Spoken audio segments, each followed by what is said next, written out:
Do any kind of online training going forward that we give the members free access. And if it's a non-member, they pay $100. Because we have had this past year, several people who qualify for membership that just come on the call. I then reach out to them afterward. We would be a perfect match. And they, ghost me. Just want to do the training. Yeah, they ghost me, so, yeah. Please, do we have like a one-sheeter on membership benefits? Yes, we do. Okay. can you Yeah, send I me could, that? I can send that to you, yep. I'm gonna take this fan off, I don't need this. Yeah. Everything. Is Yes, it on the I will. website? Yeah. used to be on the website, I think. Yes, it is.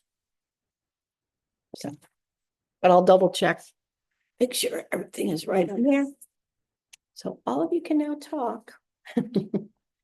All right, Okay, digital committee and education? so Nazareth Key. Yep, we haven't done anything. We talked about the survey, but because now we're curious with so much AI and what's going on, what do people, how can we really help? I have a gut feeling after we do our talk and things happen this weekend, that we follow up with a survey to everybody and ask them what they want. Because we did talk about that in November at the meeting. about Yeah. doing Yeah. something, Yeah, And I don't think anything has. No, has with happened. everyone here, it would be good to have that conversation, right, just to see where everyone is. Yeah. And then we talked about also personal and regional and having a conversation. right. Yeah, we did. Mhm. But I thought that, what's your? Aaron. Aaron? Aaron. I Yeah, thought Aaron was going to take the be, lead in Yes. that. What I'm doing this weekend, because 9 publications are here. So it's the majority of who we are. My plan is to, at break, meet with publications. And I did see look at that the website, office hours with. office hours, Elise. yes, Right. office hours with me. But it's not hours, I just want minutes. I mean, face to face, I mean, you can't. really Yeah. eat, No. Right? Yeah, It's not yeah. about returning a So- call, maybe a good thing, just. Yeah. Well, You you just want. But my feeling is that I can ask them what they need Right, right now. But they may have a whole other idea after they've gone through the conference. So I feel as though, yeah, I can ask them what they need right now. And get that answer, but then also definitely have the survey afterward. Like we want to plan our education for this coming year, yeah. the rest of 2025. And then go from there, find out what triggered from what was taught. So do you have a sign up sheet or anything that you can have laying there that office hours with sign up, Yeah, so that people know they can do that? 'Cause Right. I just saw that in one of the Mhm. last meetings. well, that's for here. Right, That's I right, know, yeah, but I yeah. mean, I think, Mhm. maybe by the registration where they pick up Right. their packets or something, have something there that says, Okay. sign up here. Sign up. Sign up. And Yeah. give them a couple times. We're gonna announce it early on, because my plan is in the general membership meeting is to mention it and can start passing around the paper right there. Mhm. Mm-hmm, mm-hmm. Yep, Yeah, that's a good idea. And then It's face to face. I think if we Yeah. The face, I love face to face. see any other Kevin Slimp webinars, I watched a really good one on redesigning your paper. That I was on the fence about, and I finally signed up, but would have been a good one, I think, too. Mm. And he gives us a discount. yes, he does. What kind of a discount?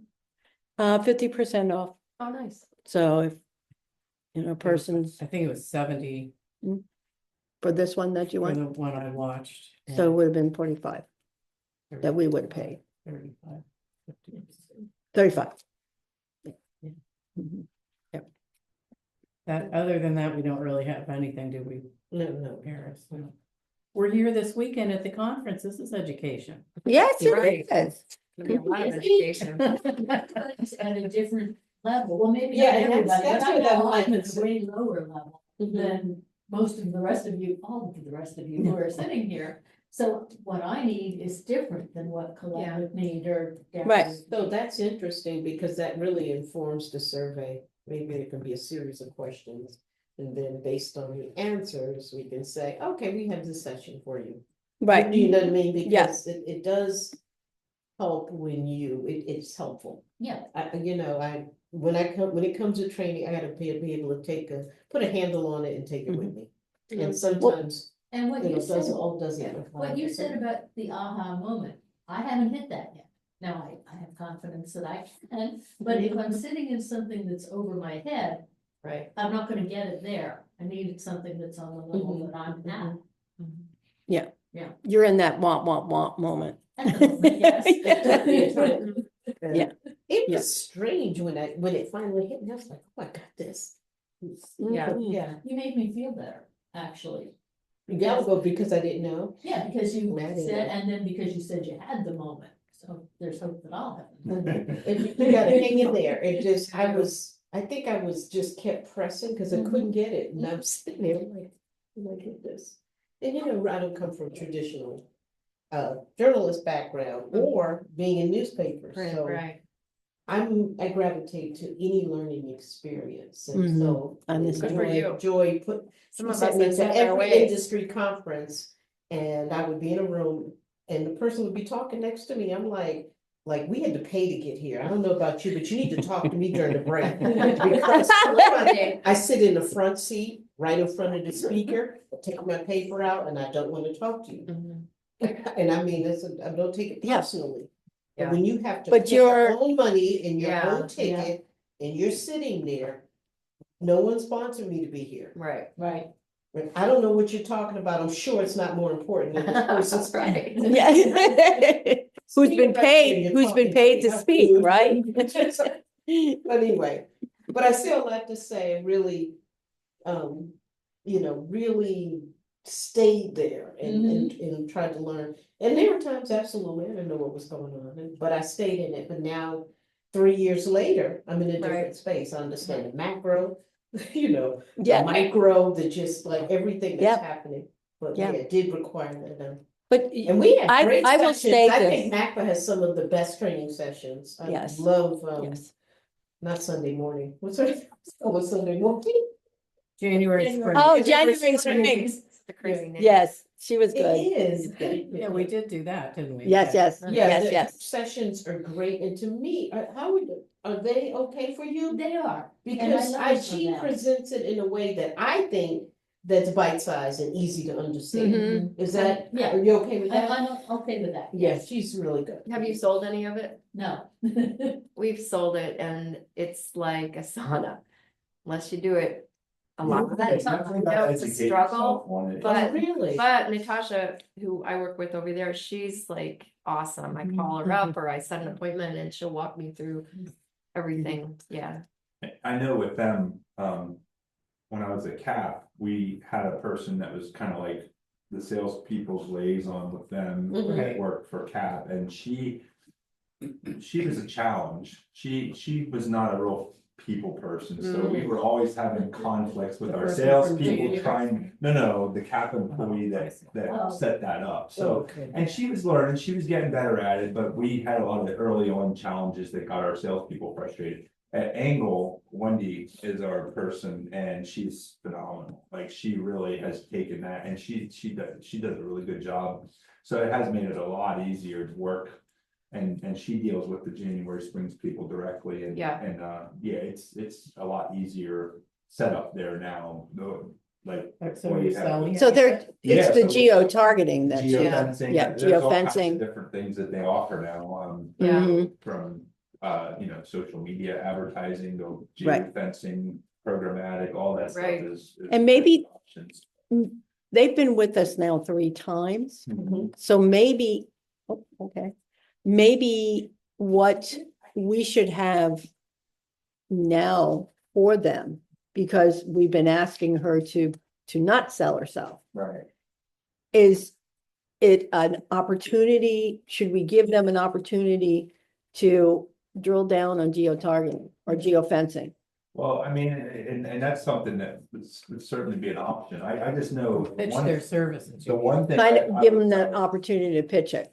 The one thing I'll tell everyone, and just every time I have, what we do is we set up Zoom meetings with the customer. So with, and usually it's Wendy, who is our digital expert at Engel, and then the customer will have a Zoom meeting. And sometimes in the January Springs, we deal with Natalie.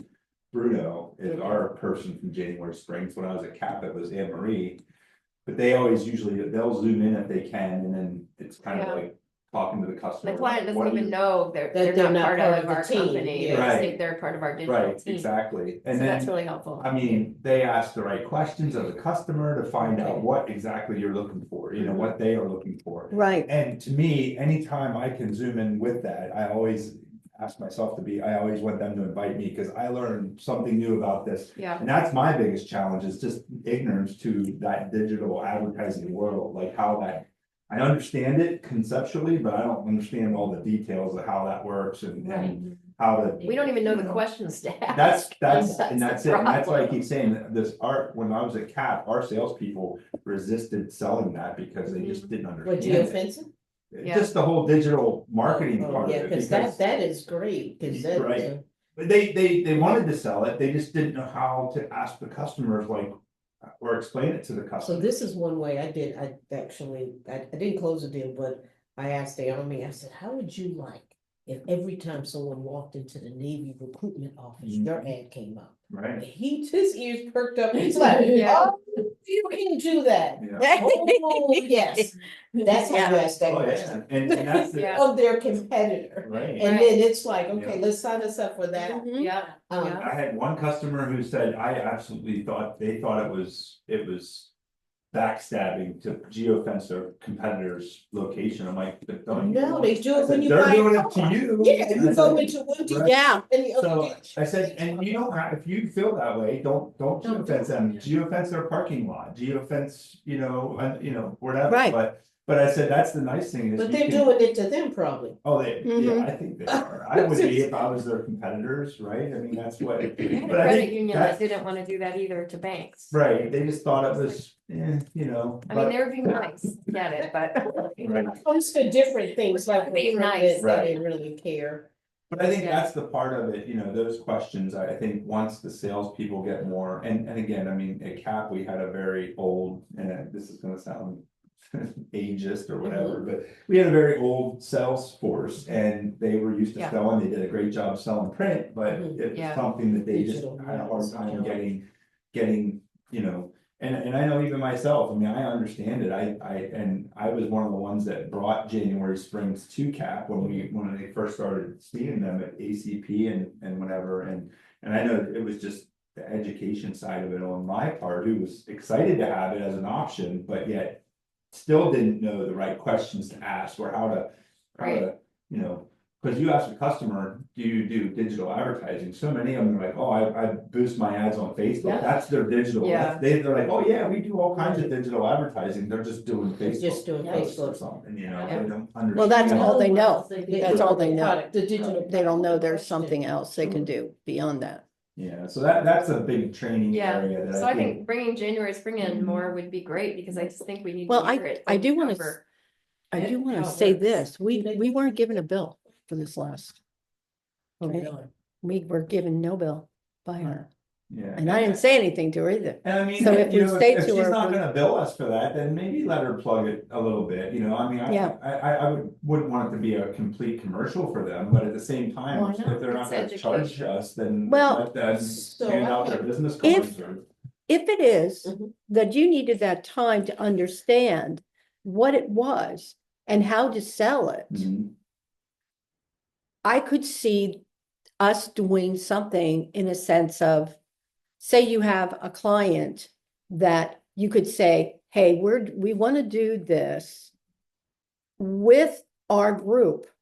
Hmm. And we know you understand it, but we want to show how salespeople can sell it. Right. And have January, spring, maybe really just have us shadow behind the scenes, watching what is being said and done. Right. And then when the client is off, there be a Q&A part. An analysis kind of thing. Yes. know. And the other aspect of this is once you start talking to customers about like programmatic digital advertising, it also brings up. So for instance, we just had this conversation a week or so ago with a customer. We're gonna do some programmatic ads for them. We're driving, all those impressions are gonna drive people to your website. Yeah, I don't really like my website. Ah. So now they're already, we're building a new website, because Right. now they wanna have a better, so now you're starting to, really. like, Yeah, And build up overall, Yeah. Other things. marketing. So, Yeah. and that's something that, like I said, those are conversations. I, as a salesperson, getting started with this, wouldn't even think about. I'm Mhm. trying to sell programmatic. And I wouldn't be like, how's your website look? Like, that would be something that just following along with this. Now, it opens up into a whole lot of different avenues. absolutely. So, But the thing is, we're like behind the curve because Sure. with January, spring, oh, they already have the agreement with the ACP. sure. That is the deal. So is everybody an ACP member? Are we what's the joining? deal? It's like, how much are you paying January, spring? I don't know. $99 a month? No, we pay by the job. So if I get her Okay. a client, then I pay $10, whatever. Yeah. So I think the ACP thing, and they were talking about dropping it, I think even. With January, spring was like $99 a Yeah, month it or was a something. good deal. I know And that's then you what- pay whatever the impressions. Huh. You pay so much per impression. Oh, I we think just they pay her by charged the job. $40 1,000 or was it? $40, I forget, it was like I 4 don't, cents per impression, I think, and like we charged, total was like 7, because I know they made about the same as what we did on those impressions. I or remember what something. our sell sheet says. I think it's like 50K impression. No, it's 3 tiers, like 100K, Yeah. 200, 300. That's think- all we- So if- 100K is 1,500. The next one's something But I higher. think- But if you're- And it's a if you're- 3-month commitment. but I if think you're, I end up paying them $500 out of a $1,500 buy. That's what I think Never I a end up paying. board meeting, I can tell you. Anyway, but my You want point to write is, I down mean, ACP, ACP, because we want to talk about that. okay. so, I mean, she did a whole presentation webinar on, Charity did. Mhm. To the ACP members about, I mean, it's everything you're talking about. I Yeah. probably still have it in my email Yeah. about all their program Mhm. and how it worked and how you could sign up and use it. I mean, Yeah, I think that's what you're talking about instead of having her come in and do another educational seminar. It's like, what kind of program would she offer our members? And is she still offering that to ACP? Yeah, Because like what Darius is saying, if they would charge their customer 7 cents an impression or something, and then they'd be paying January, spring 4 cents an Yeah, it impression. was, I forget what the actual, it was something Yeah. like that, like Plus that little bit of, maybe that $99 was, they want everybody trained before you even start selling it mhm. on your team. yeah. You Member definitely, of My ACP, feeling are you on would be to, We're To- the founding members. I don't know how active we are. Yeah. So- I will say. You're not a member of ACP? No. I was Definitely thinking don't of want to joining, send but I salespeople out pulled the selling trigger, this yeah. without training, because they'll fumble through it. Oh, bad.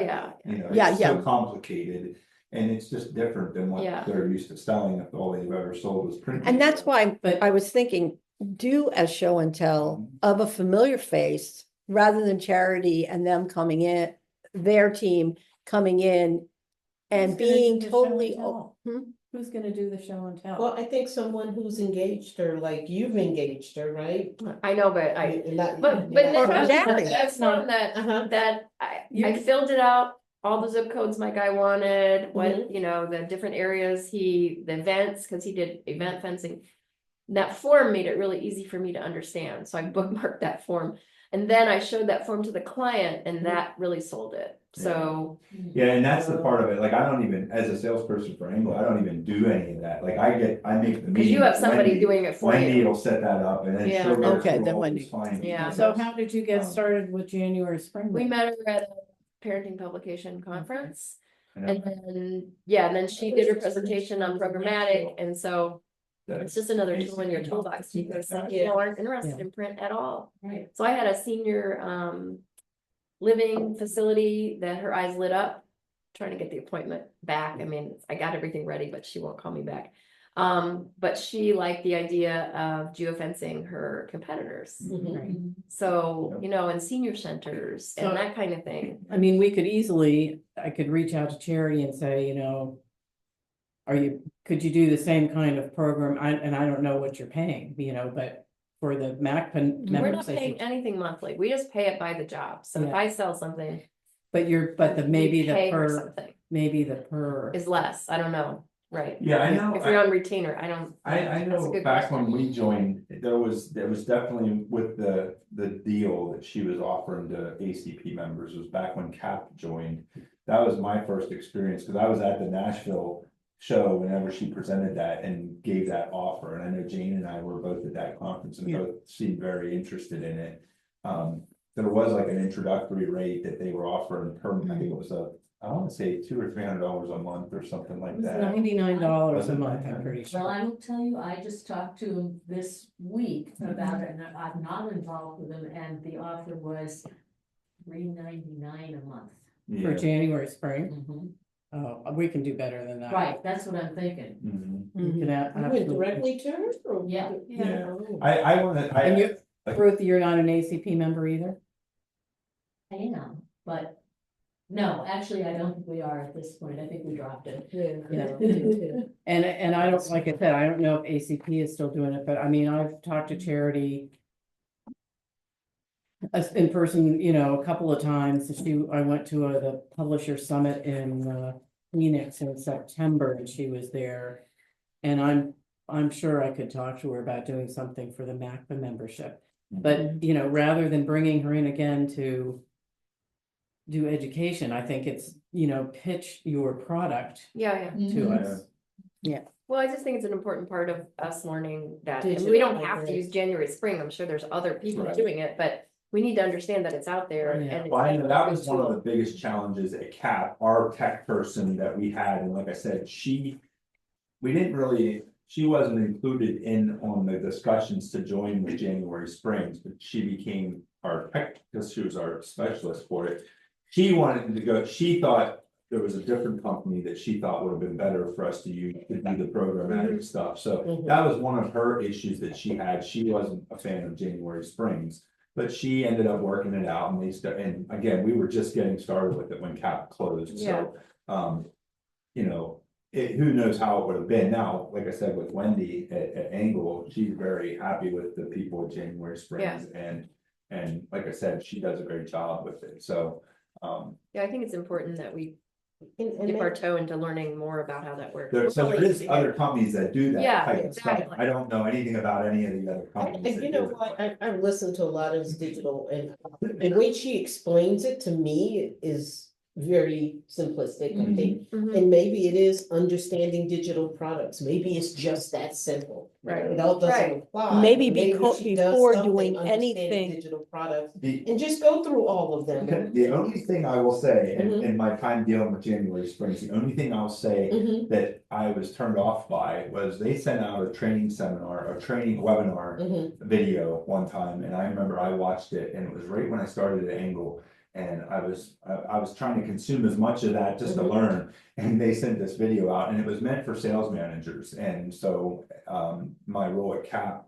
I was a sales manager, but not for Angle, so I'm just in sales now, so. Mhm. But I was watching this video, and it was pretty harsh on, like, when you're hiring salespeople, like, if they're not willing to work with this, you don't need to hire them, like. So it was. But you're seeing that in executive circles, because what's happening now is you have to be able to sell Yeah, digital. exactly. And they Get ahead say of give it. them 90 days, you Right. pair them with the digital person. Yeah, And if they absolutely refuse to sell it, right, Yeah. to get rid of them, because it's easy to Sure. sell for a digital person to Right. sell print, right, right? Cause Yeah. it's just black and white, sure. and this is the number, this is the Sure, it's a lot conditioning. easier. I just remember when we had our initial conversation. Yeah, that's the It was like a consensus. huge, like, a Yeah. lot of our older salespeople were like, I don't know anything about this stuff, and they were. They don't hesitant, want to so- learn it. But they don't wanna learn Right. unless they're forced to learn. Right. And that's how. But I just remember, I remember sitting there thinking, man, if we played this video for our salespeople, they would be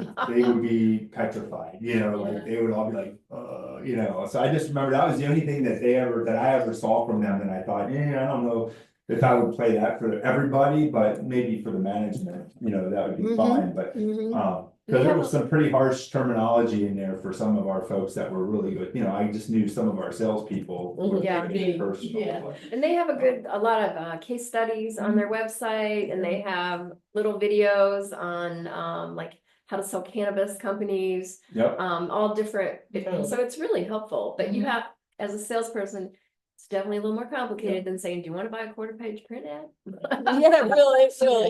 Oh, yeah, you gotta, their analytics, you need to Uh-huh. understand. and it's not a sell and move on, it's like, Yeah, you you sell gotta it, watch now the you just reports. started this process, you didn't, Correct. it's not like They I want to take follow somebody's up the print ad, I throw it in the reports, paper, I'm Do we moving on need to to the next tweak customer. Yeah. this? Do we The need to reports. take, Yeah. Kind of walk through it, build it, then you gotta track it and, make sure that the analytics are looking good on the Yeah. way it's set up. and Google then- Ad Manager, do you use that? Yeah, because once you put it in, it can generate the report, but you're absolutely right, the Right. campaign, the time it's running. how just- many clicks it got? And that's the other thing, like, they service them well too, like, they'll come back and say, hey, these keywords that we're using in Yeah. your ads and things like that, like, let's fine tune our demographics, Yep. cause we're missing something here, or we're not getting the click through. And who helps you with that? That's the January spring? January. See, spring that's rep. helpful. Yeah, cause they pretty much stay on. They're top of it. tracking it. They want these customers to have be success happy, with, right. because that's all going back to them, so. Mhm. Would you like me to reach out to January spring and ask her what she can do Yeah, for of us? course. Well, I already have that written down. Okay. Yeah. That's the report if I have. Yeah. I've had a couple different experiences with them, and with Yeah. CAP was a little different than Angle, and I think we would have been.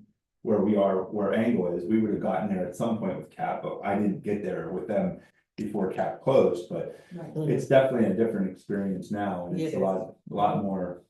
Actually, I told the woman that I talked to, whose name's Mac, I don't know, that I was coming to a conference with MACPA this weekend, and I was going to talk to people about it, so. Yeah, you know? there you go.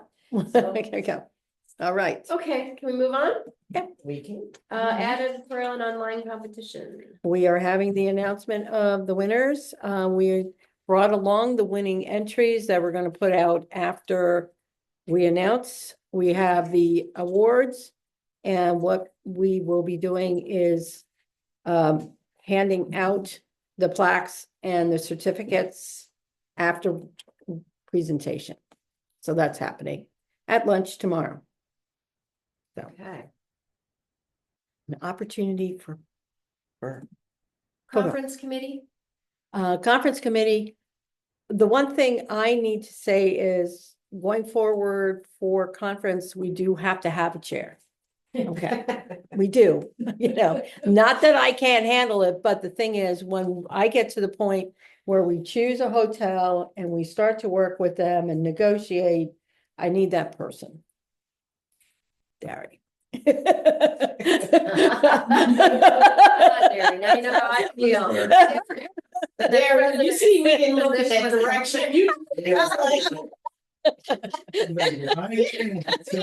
Now, wait a minute. Look at Elise, that's what happened.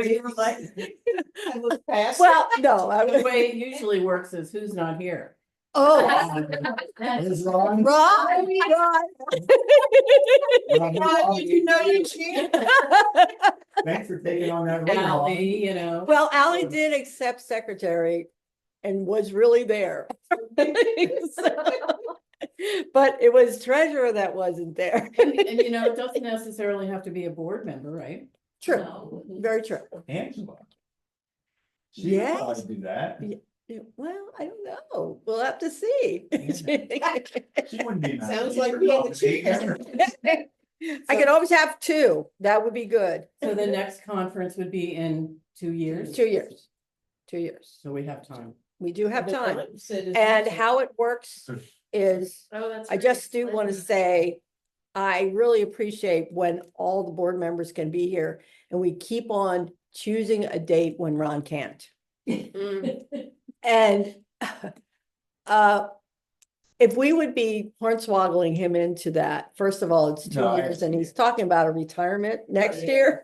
So I'm not quite sure if he would be the one, but, you know, Well, there I'd was love a- to see us go for Wasn't there a April. conflict with the ACP conferences at one time? Yes. There had been, There had been. there had been, But there won't be, I don't think, because they're in the fall. right. Right. So I think there had been a date open here for April. March, I gave March and April, and John had picked the March. Just, He likes, And he likes. he likes March. St. Patrick's Day, so he can. I think he does. I think that's what it is.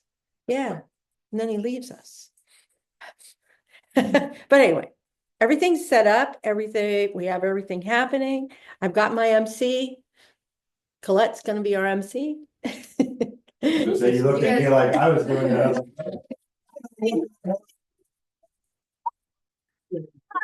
There, just look at your face,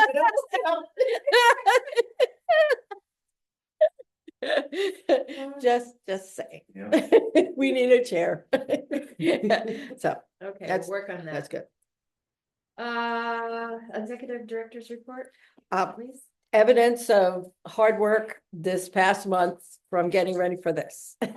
So we've been doing that.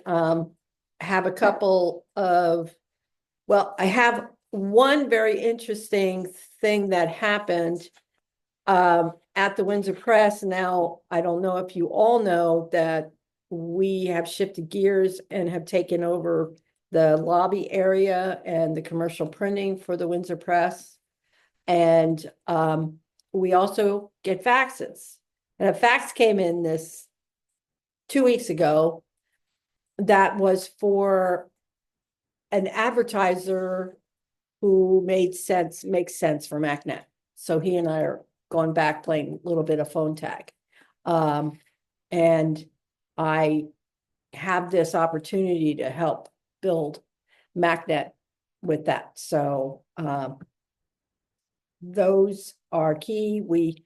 This weekend, I have along with me the MacNet directory, media guide that is going to be distributed to the members.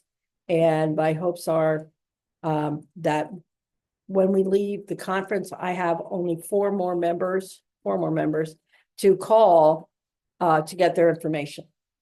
And then we can start selling digital, and not digital display. We can do digital too, but yeah. So that's what's going on. Anything else? Okay. Thank you. Old business?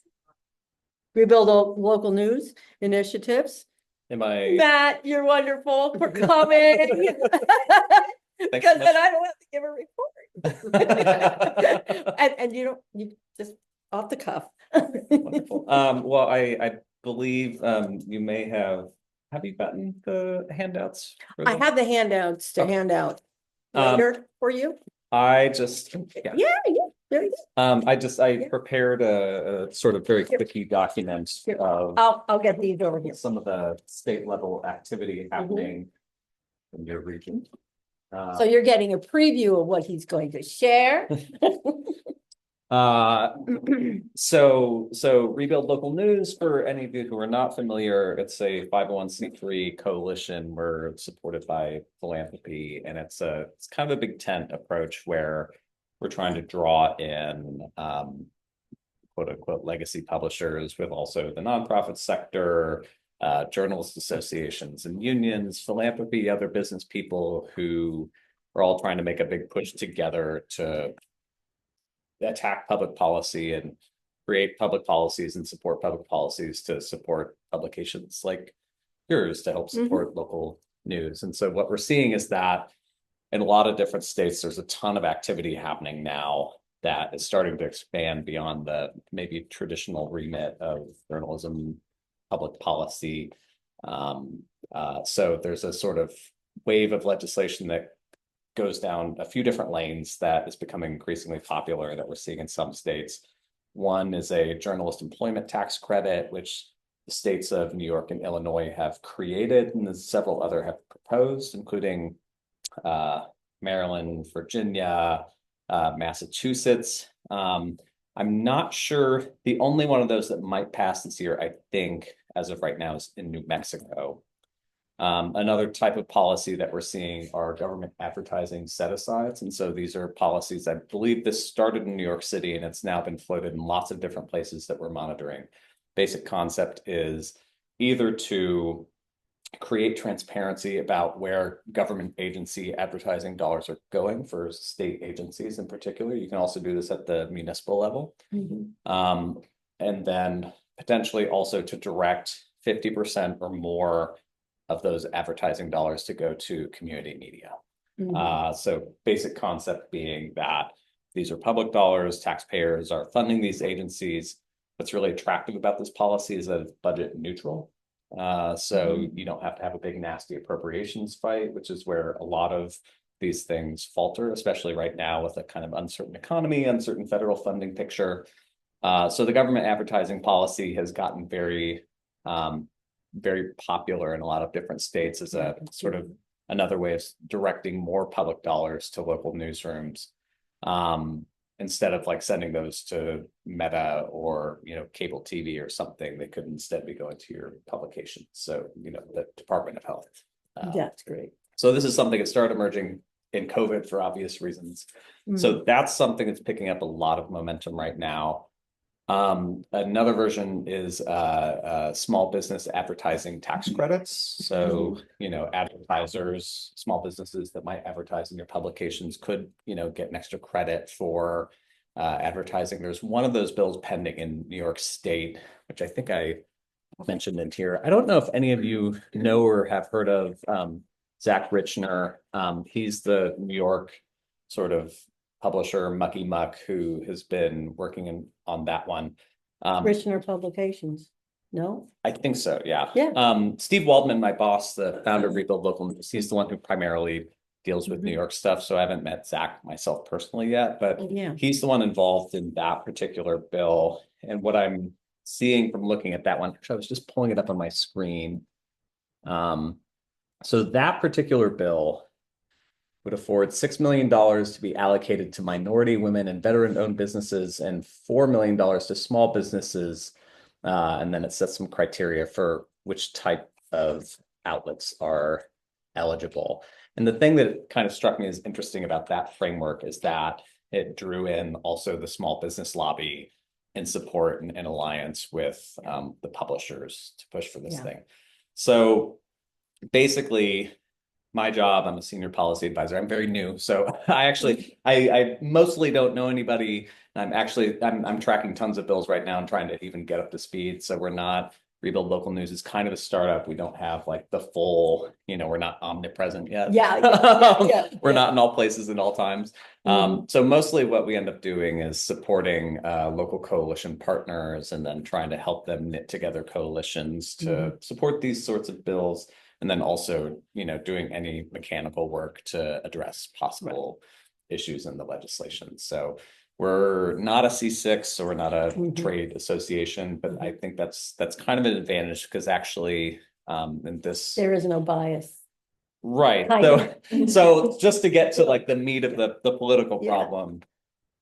So we see that there are votes out there among lawmakers to pass public policies like these. And predominantly right now, it's Democratic lawmakers, but you are seeing some crossover Republican support.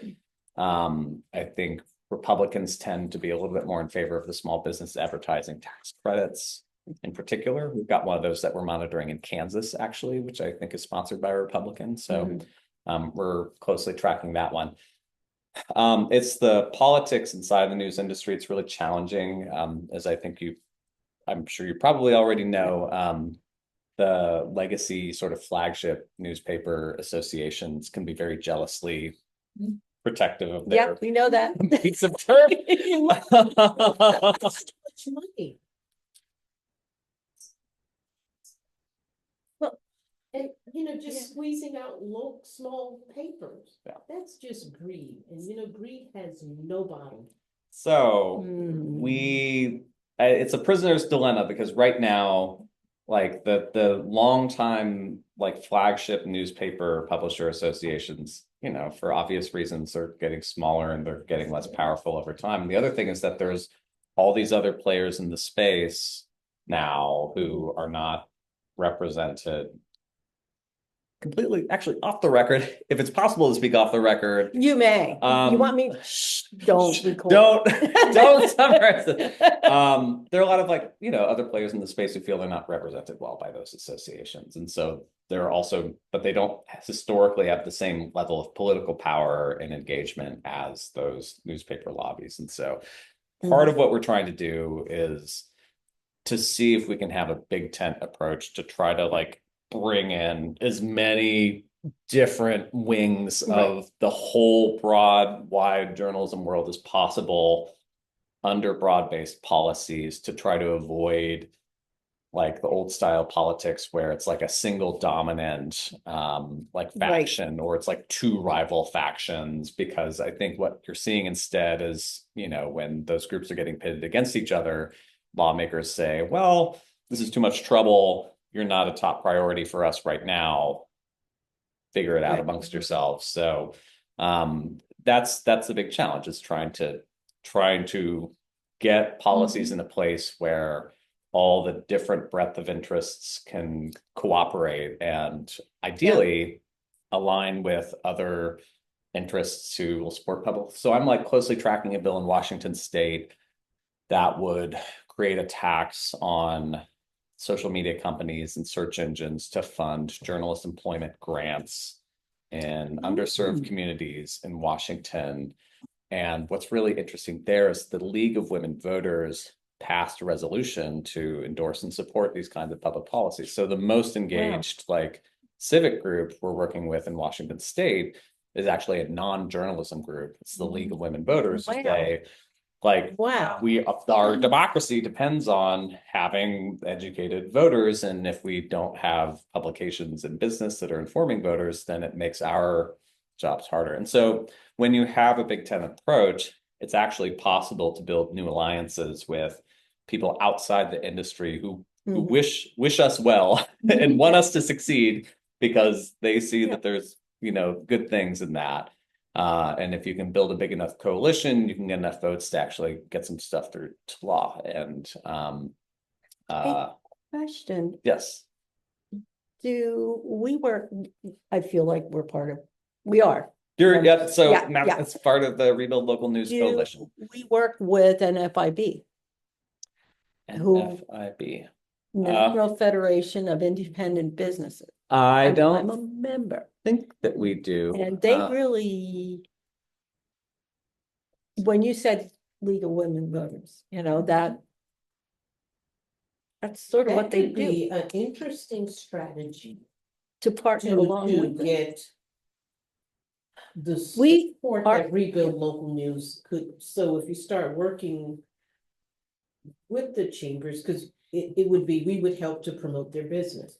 I can see where if you start operating out of maybe also getting support of non-traditional news outlets, where it's harder for the legislator now to come back and say, well, I don't think we're going to support it. Well, wait a minute. This is the business community, and maybe that partnership could possibly work. When you look at chambers and other things like that, that could be very effective. It's hard to say now, I don't want to support my local business. That's a harder no, right, than to say. It's easy to say no. But I guess my challenge, Matt, is what I'm looking at. So Rebuild Local News, right? So in my mind, and forgive me for my ignorance, I'm thinking of the ones that need it most. And so while I understand that the New York Times is Right, we're considered getting close local, to well, they're like global, but Yeah. they're in the New York market. Yeah. How are you Started a lot. defining local? Because for me, local is Yeah. community Who's our news, first- local, Mhm. Yeah, and we First need to help so Well, it's much. just us getting. They're not going to miss a payroll yes. at New York Times. They're not, and Right. so then the challenge I also have, not necessarily New York Times. But when you look at the Washington Post, yes, it's Washington, but it's owned by billionaires. So how are you helping me when you have to consider Mhm. how they feel? Yeah. So the And Alexa, you make sure that you translate this right. You understand my question to you? I don't understand how you're helping us if you have to consider how the Washington Post Yeah. feels about this. Because truly they can buy the feelings of any legislator they want. Yeah. Because I can't afford to do that. Or if they don't get that, if they can't buy that legislature, then they'll attack them in their articles or whatever. Well, yeah, but I can crucify you. Yeah, right. You know, so we don't have that power. So this is a multi-pronged answer. So generally speaking, I mean, our orientation toward public policy, although it is big tent, like our emphasis is more towards small and medium-sized publishers. And don't ask me where medium-sized starts or ends. But Medium size is probably 40 million, right? I mean, on my budget, no, yeah. But what we usually do to delineate that, because I mean, this is something that we talk about a lot. So one of the challenges of this kind of policy is, especially as we move into the digital era, is that you can't just only think of or define policy by print anymore. And so like you have to account for the internet and all the random stuff on the internet that, you know, could contain news or whatever, like Substack or something, you know. So that's one of the complications now that we're in the digital era. The other thing is that we have to be very careful about when we're actually looking at the bill language that the government is not creating content criteria Right, to violate the First Amendment by saying that like, well, we will disfavor certain types of content Right. because we don't like it. We don't. correct, because it could be anything. We don't like liberal stuff, or we don't like DEI or whatever. Right. We only want patriotic media or something. Mm-hmm. So we've tried to attack this a few different ways. And one of the really basics ones is to just have kind of tiers based on number of employees. So in California last year, Rebuild was working in support of it was one of the massive big tech bills in California, but it was a data mining tax that would have funded journalist employment tax credits where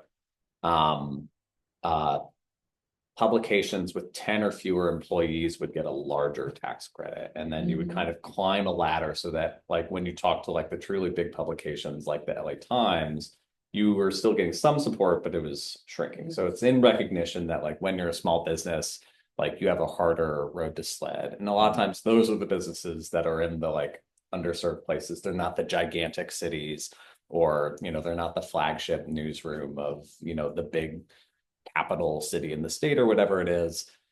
So generally speaking, when we're working on policy, if there's any kind of favoritism, so to speak, on shifting more money toward one group of publications, we try to stay platform neutral, content neutral, but, you know, trying to make sure that the smallest publishers are essentially first in line. I will say that this is also kind of a developing area of policy, just because we haven't done this before as a country.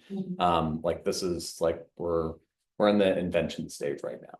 But I understand that, because now it is, now, philanthropy is funding journalism, right? And so there's even an education process around that on the local level through press forum. So no, I totally get it. It's just when you are struggling, I don't understand. I can't wrap my mind around a billionaire who owns the Washington Post. Yeah. And is fighting someone that is just trying to survive. Yeah. I just, that is not sustainable. So in Maryland, for example, And I'm getting really frustrated, right? Because I'm not having a really good day as it relates to that, right? Yeah. Because payroll is tomorrow, Yeah. right? And so, and yeah, I'm like, I'm really frustrated in this space, Yeah. right? Mhm. No, I mean, Do you want to give a 15-minute, 10-minute warning? Yeah. Yep. Like- 45. Yeah. wrapping it up. Yeah, no, I mean, but Well, basically who I that's have the, up there right now, Mhm. that's, just one, oh, who I have up there right now are just our old guard. I don't see any new members, so we're kind of good. But yeah, the next thing is at 11 o'clock. Okay. You got, Okay, no, you go ahead. I won't interrupt Yeah. you. But You know it's, how I'm feeling yeah, about this. I've been that's- following it. I've been on your website. I clicked through all the tabs. Yeah. I get it. I mean, just to be super candid, it's a policy and a technical problem, like how can you address that without violating the First Amendment potentially, or violating the Commerce Clause? So in the US Constitution, you can't discriminate against interstate commerce. So this is kind of like, you're trying to like figure out Navigate. tricks to like make sure that the dollars are staying local. But the real political thing is like, if you're trying to build a big coalition, if they're not going to be supportive of it, like trying to make sure that they're not going to be antagonistic in opposition to it, because some of them actually lawmakers don't care. They're just like, they don't need the money. So it's like not an issue, especially if you're talking about like taxpayer dollars. That becomes like an even more urgent thing. It's a little bit different where you're talking about these very ambitious, like big tech bills where you're just like, you kind of need the whole industry picking that fight. But on like pure taxpayer subsidies, it's a little bit easier for lawmakers to understand. It's like, hey, we should not like give taxpayer dollars to like Jeff Bezos. So that's basically that. I did want to ask, so I'm curious about, there's another type of legislation that's been emerging, and it was passed first in Illinois, and it's been proposed in a couple of places, which is a 120-day waiting period before a newspaper is sold. So the gist of that is basically like, and this has come up in a couple of places, but like a lot of the industry is seeing that when small family-owned publications get sold, they're getting sold to hedge funds or private equity. Right. And sometimes they're the buyers of last resort. And so I think the gist of that legislation, or the hope of it, and I'm not sure if it's actually been road tested yet in Illinois, is like, if there's sort of public notice that if a place like CAP is going up for sale, that maybe that might attract more bidders than just one bidder or no bidders. Right. So that instead of the two options being hedge fund or closure, like maybe there are local bidders that emerge. But you all are the actual publishers who I guess would theoretically be affected or constrained by that kind of law. So I'm curious what you make of that. So Windsor Press, and George is here. He did not close. Well, he did. He retired, but didn't because I won't let him. And he announced to his advertisers about, I'd say, a month before, this is what's going to happen. This is what's going to happen. The fear of announcing, is that what you're saying? They announce 120 days before they close? And Is the 120 loss- days before a sale or something like that, yeah. Is the loss of Right. advertisers. I'm not gonna advertise now because you're gonna be closed in 100 days. Yeah. Right. That was what CAP directive to me was when they said they're gonna close in 2 weeks or whatever. And don't you tell Don't anybody. tell anyone, because they were afraid those last 2 Those weeks, last they 2 wanted to weeks still were- have solid pubs running. It was right up to Christmas, so Right. they wanted to have some of the bigger, editions of the year. Yeah. And- Not to mention your employees. Right, Right, Yeah. they're gonna be out. yeah, because all of us were still working there, the salespeople were still If you do commissioned. that, you close the publication before it actually Closes. closes. Right. Because if I see in 120 days, it's gonna be sold, everyone will jump ship. I don't see how that benefits Unless anybody. you have a compensation package, Sure. you know, you Right. stay on, you get, Yeah, Yeah. but what benefit it would, I don't see that as a benefit. Well, I do see the benefit because it maybe prevents it from Closing, getting sold right, to a hedge shutting fund. down. Oh, I Because see someone what you're else is saying. Yeah. gonna come. Well, the other thing And- would be and it maybe doesn't- it would let the publication world know that this place is selling, and you know, like in Yeah. Cap's place, had we all known they were selling. You might have gotten together and done it Well, yourself. well, maybe that, or we could have bought Yeah. parts of it, or, Yeah. you know, but besides that, at least lets the world know that, you know, maybe another pub would be interested that didn't know it was That's true. even an option. at this Yeah. point. That's true. Rather than keep it so quiet and, you know, you have one possible buyer, possibly maybe none, and then Yeah. close. what's the definition of notice? So. Yeah. And to whom? Yeah, so this is some, I mean, it's like very bare bones in the Illinois law, but I Mhm. think. Let me see if I can pull up the Illinois law. I mean, I think the notice, there are versions of it where it's like, you include it in your print edition. In 120 days, this print edition. Yeah, and it no longer had- exists. Well, and by the way, and it's not a closure, so actually if the place was gonna close, I don't think that would trigger, because it's a sale notice Ah. provision. Right. So like Okay. 120 days before you sell, the concept is that there has to be public notice that you're Mhm. intending to sell. With the intention of like, hopefully this attracts more than one bidder. But what if you've already sold it? And then you go and say, okay, we've sold and transition's gonna be 100, I mean, it's very I think arbitrary. they're trying, well, here's the thing where I'm like, What's So- the rationale behind it? I'm trying to understand. so the rationale was that. Like the origin of this was actually in Illinois, one of the southern, like downstate Illinois community newspapers. Got bought by an out-of-state buyer, sort of all of a sudden, and then laid off all the journalists. It's Oh, so they're like, that was really bad. We would like to, you know, hopefully have a different buyer that would, you know, keep the newsroom. But if it was already sold.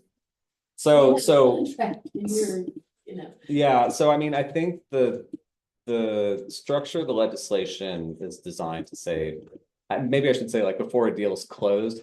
Personally, I'm like, if you have, you know, if you're private equity and you have a brilliant attorney, I'm sure there's a way to like Problem. circumvent all of this. I'm working on a sheet. But I think I'm just, the core issue, and I think for Rebuild, it's like. What we feel like we generally see is that the places that employ the most journalists and care most about the local journalism are local owners and operators. The people who are either, you know, business owners in the community or they're nonprofits in the community. Those are the places that like are more likely to like care about having journalists doing good work. And so ways of sort of supporting more of those types of owners rather than like out-of-state consolidation, because it's just whatever it is, if it's like an out-of-state far away owner, it's more likely to have these transactions where you just lose a lot of local news coverage versus if it maybe had gone to a local operator. Right, So that's the problem that this type of law is trying to get at. okay.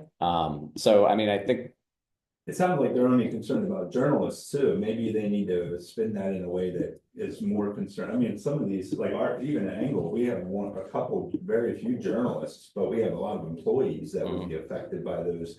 Same with the CAP. I mean, we had almost 200 employees Yeah. that lost their job without hardly a notice, but yeah. Well, I think with it being rebuilt They- local news, it is journalists. Well, I That would the just say, focus is on that, I was gonna ask. but it's focus on the whole, Yeah. you know, when you really think about it. I mean, I should say our bias Yeah. as an organization, of course, is toward the Yeah. journalism, We but gotta get this up. but I mean, I think if you Yeah, we touched do on something need to which wrap is just like part of a bigger story in the American economy, which is just consolidation and like just more businesses are owned by non-local operators, and when Mhm. that happens, there's more layoffs and fewer, you know.